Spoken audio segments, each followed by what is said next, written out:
पलूस नगरपंचायतीच्या निवडणुकीच्या निमित्तानं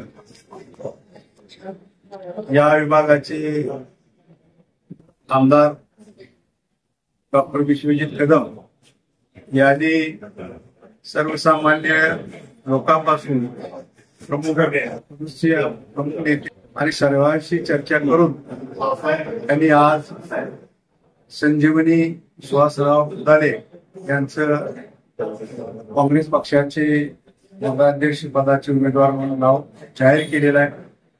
जे आमचे इच्छुक होते गिरीश काका, त्याचबरोबर विक्रमाप्पा आणि गणपतराव पदारे या सर्वांशी चर्चा करून सर्वांनी एकमताने ते नाव फायनल केलेलं आहे आणि सर्व कार्यकर्त्यांना विश्वासात घेऊन हा निर्णय आम्ही केलेला आहे. प्रभागातील सुद्धा निर्णय सर्व लोकांशी चर्चा करून आमदार विश्वजित कदम हे करणार आहेत.